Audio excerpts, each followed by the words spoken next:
saya ingin menelusuri secara agak detail begitu ya pekerjaan Anda supaya kita bisa menghayati arti luasnya. Waktu kita jalan di Palangkaraya, Anda katakan Anda sering sekali ke situ, ke daerah hutannya, dan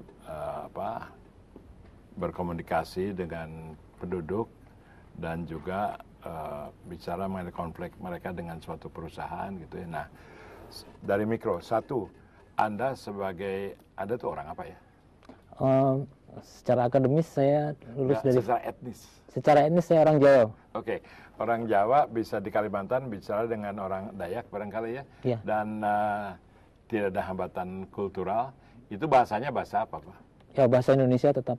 Oh, jadi bahasa Indonesia itu memang dipakai pada semua lapisan sekarang? Ya, di seluruh wilayah Indonesia. Oke, berarti orang yang terlibat konflik itu levelnya bukan rendah sekali, terdidik juga bisa bahasa Indonesia dengan baik. Umumnya bahasa Indonesia di luar Jawa itu merata, Pak Wimar. Gitu. Jadi tidak harus terdidik orangnya. Oh, gitu. Itu adalah bahasa kalau dia berbicara jauh dari bahasa asli di sana ya barangkali ya? Ya. Dibanding dengan Jawa atau Sunda kan agak jauh ya.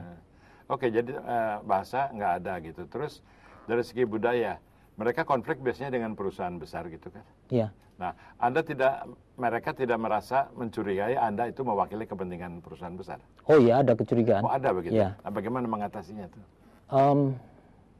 Ya, ada beberapa kasus kita datang berkunjung, terus kemudian kita dimaki-maki di dalam forum begitu besar, kemudian diusir begitu.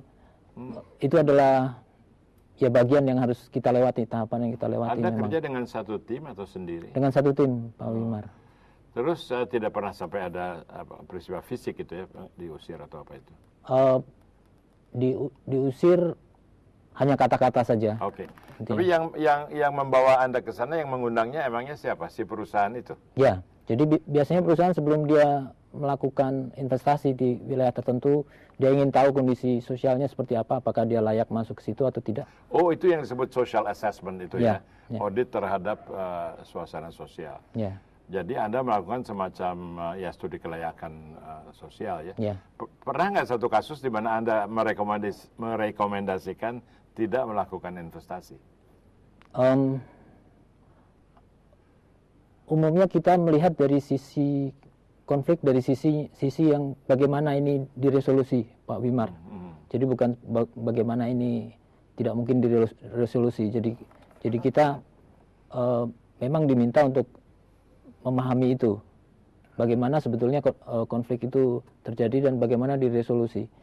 Nah, kita melihat juga umumnya memang orang Indonesia itu tidak suka berkonflik, dalam pengertian mereka menghindari konflik sampai titik tertentu meledak begitu.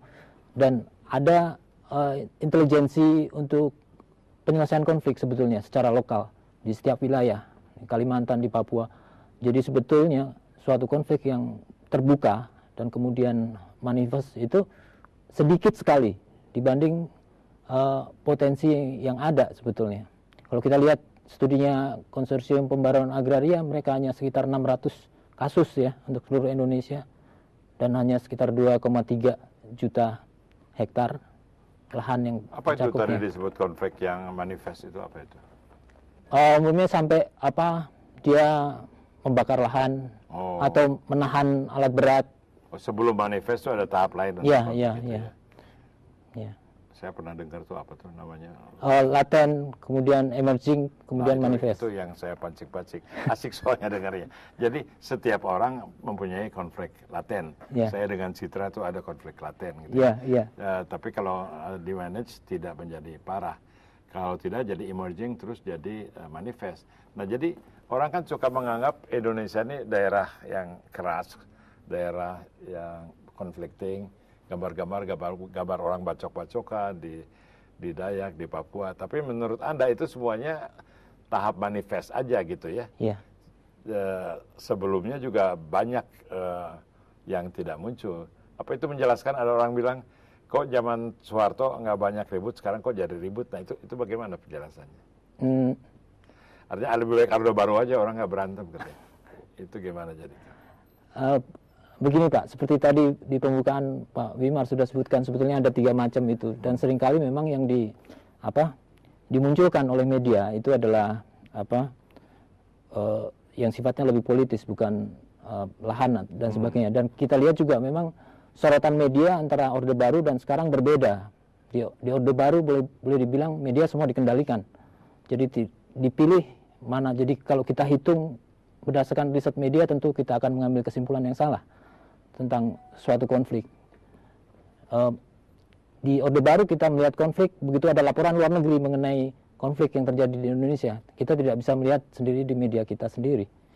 Jadi sebetulnya boleh dibilang sekarang masyarakat mulai belajar untuk secara terbuka menyelesaikan konflik di antara mereka sendiri, tanpa campur tangan negara ya. Kalau dulu semua dengan campur tangan negara dalam semua tingkatan. Ya. Konflik itu kalau sudah manifest bisa meledak keras sekali ya. Kita akan bicarakan setelah break dengan pembicaraan dengan Pak Andre Novi Hendarto.